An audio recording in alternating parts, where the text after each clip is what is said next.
Assalamualaikum warahmatullahi wabarakatuh. Perkenalkan, nama saya Indah Permatasari. Saya dari kelas PTI 5A, Prodi Pendidikan Teknologi Informasi, Fakultas Keguruan dan Ilmu Pendidikan. Baik, di sini saya akan menjelaskan mengenai kurikulum pembelajaran TIK atau Teknologi Informasi dan Komunikasi. Di sini ada 4 bab yang akan saya jelaskan. Yang pertama yaitu mengenai pendahuluan. Menurut ahli pedagogik dari Belanda, Bijleveld, mengemukakan bahwa pengertian pendidikan merupakan suatu bimbingan yang diberikan oleh orang dewasa kepada anak yang belum dewasa untuk mencapai tujuan. Yaitu kedewasaan tangan dan pengalaman dalam kehidupan yang nyata. Adapun dalam tujuan sistem pendidikan nasional secara umum adalah untuk mengembangkan potensi peserta didik agar menjadi manusia yang beriman dan bertakwa kepada Tuhan Yang Maha Esa, berakhlak mulia, sehat, berilmu, cakap, kreatif, mandiri, dan menjadi warga negara yang demokratis serta bertanggung jawab. Selanjutnya, UNESCO merekomendasikan 4 pilar dalam bidang pendidikan. Yang pertama yaitu learning to know. Yaitu maksud dari pilar ini adalah untuk meningkatkan kognitif peserta didik akan penguasaan yang dalam dan luas akan bidang ilmu tertentu. Dari sinilah muncul konsepsi belajar sepanjang hayat, yaitu belajar yang tidak kenal waktu akhir sampai berakhirnya hidup di dunia ini. Dalam konsep Islam, konsep ini mengajarkan peserta didik untuk membedakan mana hak dan mana yang batil. Selanjutnya, yang kedua ada learning to do, yaitu pilar ini menuntut peserta didik untuk mempunyai keterampilan tertentu atau dengan bahasa lain belajar untuk mengaplikasi ilmu, bekerja sama dengan tim, belajar memecahkan masalah dalam berbagai situasi, belajar untuk berkarya atau mengaplikasikan ilmu yang didapat oleh peserta didik. Selanjutnya yang ketiga ada learning to live together. Tujuan dari pilar ini yaitu hidup manusia sebagai makhluk sosial. Kenapa? Karena manusia tidak bisa hidup tanpa kehadiran orang lain. Oleh karenanya, belajar, memahami, dan menghargai orang lain, sejarah mereka, dan nilai-nilai agamanya adalah tugas pendidik mengantarkan peserta didik ke gerbang pilar ini. Tentu saja seperti itu. Selanjutnya yang keempat ada learning to be. Maksud dari pilar ini merupakan konsep belajar untuk dapat mandiri, menjadi orang yang bertanggung jawab untuk mewujudkan tujuan bersama. Learning to be ini tidak bisa lepas dari dua pilar sebelumnya, karena penguasaan pengetahuan dan keterampilan merupakan bagian dari proses menjadi diri sendiri. Selanjutnya yaitu bab 2 mengenai hakikat teknologi informasi dan komunikasi. Teknologi berasal dari bahasa Yunani, yakni teknologia berarti sistematik, treatment atau penanganan sesuatu secara sistematis. Sedangkan tekna sebagai dasar kata teknologi artinya skill, skills atau keahlian, keterampilan, ilmu. Kata teknologi secara harfiah berasal dari bahasa Latin, yakni tecere, yang mempunyai arti menyusun atau membangun. Selanjutnya ada ruang lingkup teknologi informasi. Di sini ada 6. Yang pertama ada teknologi masukan atau input teknologi, yaitu perangkat yang digunakan untuk menangkap data atau informasi dari sumber asalnya. Contohnya seperti joystick, keyboard, mouse, dan lain-lain ya, masih banyak lagi. Selanjutnya ada teknologi keluaran atau output teknologi. Nah, maksudnya yaitu informasi yang disajikan dalam berbagai bentuk agar dapat diterima oleh pemustaka sesuai kebutuhannya. Contohnya seperti monitor, printer, proyektor, headset, dan lain-lain. Yang ketiga ada teknologi perangkat lunak, yakni instruksi untuk mengendalikan perangkat keras komputer. Contohnya seperti Microsoft Word, Google, PowerPoint, dan lain-lain ya, masih banyak lagi. Selanjutnya ada teknologi penyimpanan, yaitu media untuk menyimpan informasi baik melalui magnetisasi medium tertentu maupun sinar laser. Nah, contohnya seperti hard disk, drive, terus floppy drive, dan optical drive. Selanjutnya yang kelima ada teknologi telekomunikasi, yaitu teknologi yang memungkinkan interaksi atau hubungan jarak jauh. Contohnya seperti radio, TV, handphone, dan lain-lain. Nah, yang terakhir ada mesin pemrosesan. Maksudnya yaitu bagian penting dalam teknologi informasi yang berfungsi untuk mengingatkan data atau program berupa komponen memori dan mengeksekusi program berupa komponen CPU. Nah, menjadi suatu informasi seperti itu. Selanjutnya ada perkembangan teknologi informasi. Yang pertama yaitu ada di generasi pertama ada teknologi lampu tabung atau tabung hampa vakum tab sebagai komponen elektronik utama. Yang kedua atau generasi kedua teknologi semikonduktor berupa transistor yang ukurannya jauh lebih kecil dibanding dengan tabung hampa. Dan ada generasi ketiga mulai diperkenalkan sejak tahun 1965 dengan teknologi IC atau Integrated Circuit. Selanjutnya generasi keempat menggunakan teknologi LSI, yaitu Large Scale Integrated Circuit, dan generasi kelima menggunakan teknologi VLSV, yaitu mempunyai kemampuan pengolahan data yang cukup besar. Selanjutnya ada pembahasan mengenai teknologi komunikasi. Nah, apa sih pengertiannya? Nah, pengertian dari teknologi komunikasi yaitu segala sesuatu atau hal-hal yang berkaitan dengan penggunaan alat bantu untuk pemrosesan serta mentransfer data dari perangkat yang satu ke perangkat yang lainnya.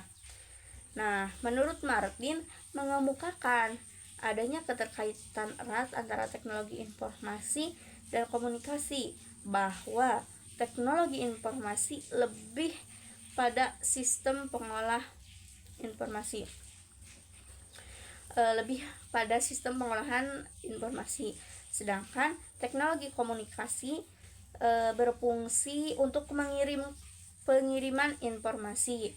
Nah, dengan demikian TIK tidak identik dengan komputer, namun juga dengan segala sesuatu yang berupa software dan hardware yang dapat membantu manusia.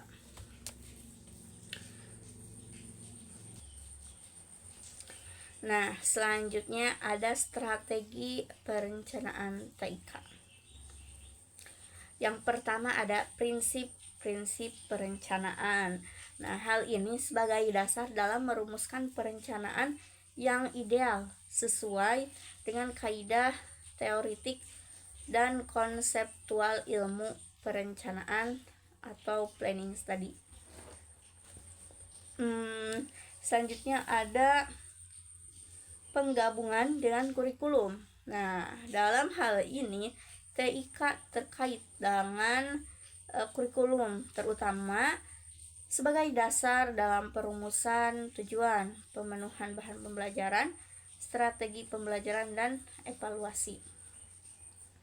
Selanjutnya yang ketiga ada pembelajaran yang profesional. Nah, TIK menuntut pola pembelajaran modern lebih mengaktifkan peserta didik, menggunakan berbagai learning resource, optimalisasi potensi peserta didik, serta pembelajaran berdasarkan minat. Nah, selanjutnya yang terakhir ada aspek pembiayaan. Hal ini menjadi fokus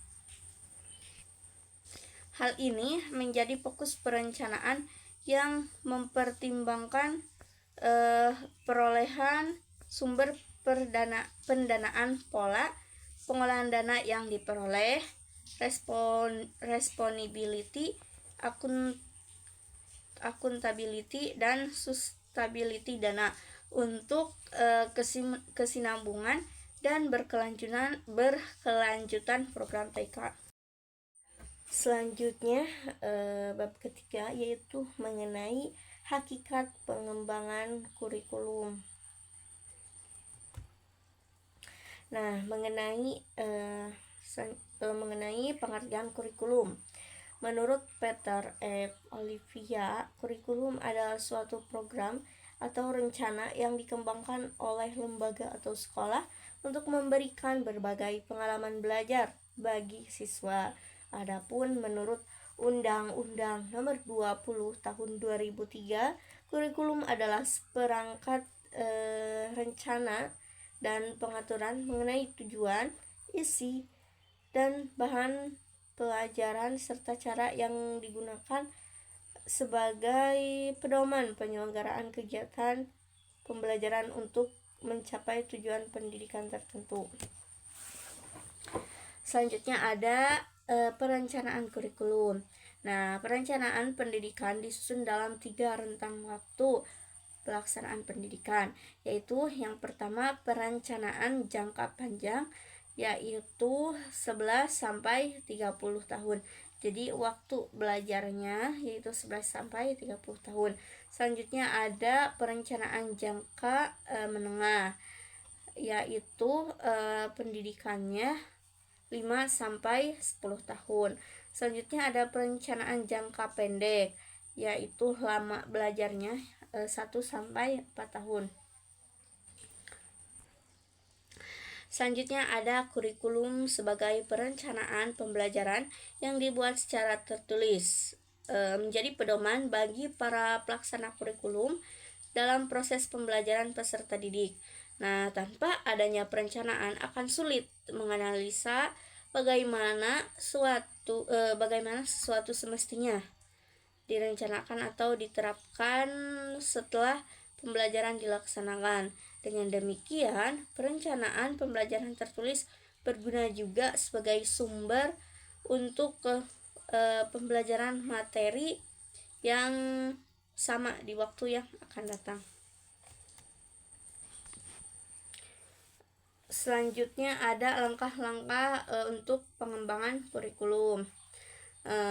Menurut Taylor, ada 4 pertanyaan yang mendasar yang harus dijawab dalam pengembangan kurikulum dan perencanaan. Yang pertama yaitu tujuan pendidikan, apa yang harus dicapai sekolah. Yang kedua ada pengalaman pendidikan, apakah yang dapat disediakan untuk mencapai tujuan tersebut. Yang ketiga ada bagaimana pengalaman pendidikan ini dapat dikelola secara efektif. Yang terakhir ada bagaimana kita dapat memutuskan bahwa tujuan pendidikan ini telah tercapai. Nah, selanjutnya ada pelaksanaan kurikulum. Yang pertama ada pembagian tugas antar pengajar dan tenaga kependidikan. Yang kedua ada membuat silabus pembelajaran dan rencana pembelajaran. Yang ketiga ada melaksanakan pembelajaran. Yang keempat ada melaksanakan penilaian proses. Yang terakhir ada memberikan umpan balik atau feedback. Selanjutnya ada fungsi penilaian kurikulum. Nah, jadi apa sih fungsi dari adanya penilaian kurikulum tersebut? Nah, yang pertama yaitu mendiagnosa kegagalan atau kelemahan pelaksanaan kurikulum. Yang kedua ada merevisi untuk mengantisipasi kekurangan atau kelemahan selama pembelajaran selama pelaksanaan kurikulum. Yang ketiga ada membandingkan dengan kurikulum sebelumnya atau dengan kurikulum luar dalam upaya mencapai bentuk kesempurnaan. Yang keempat ada mengantisipasi kebutuhan-kebutuhan yang berhubungan dengan bidang pendidikan. Yang terakhir ada menentukan tujuan yang sudah tercapai. Selanjutnya ada kurikulum online. Nah, kurikulum online yaitu pendekatan pendidikan yang mengandalkan teknologi digital dan internet untuk memberikan materi pembelajaran, pengajaran, dan penilaian melalui platform daring. Dalam kurikulum online, siswa dapat mengakses konten pembelajaran, tugas, dan sumber daya lainnya melalui komputer, tablet, atau perangkat seluler mereka yang memungkinkan pembelajaran yang lebih fleksibel dan mandiri.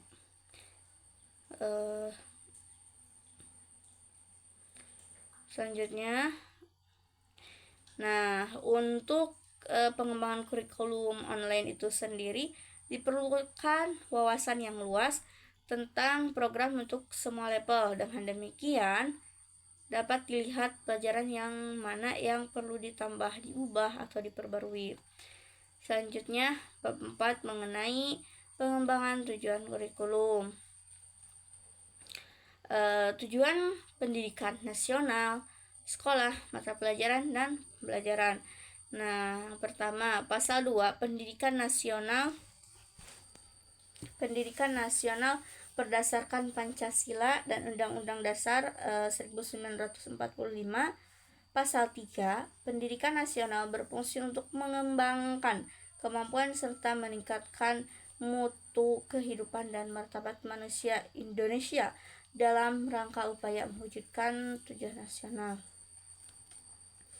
Selanjutnya tujuan sekolah. Nah, tujuan sekolah yaitu kemampuan yang hendak dicapai melalui kegiatan pendidikan pada lembaga pendidikan tersebut.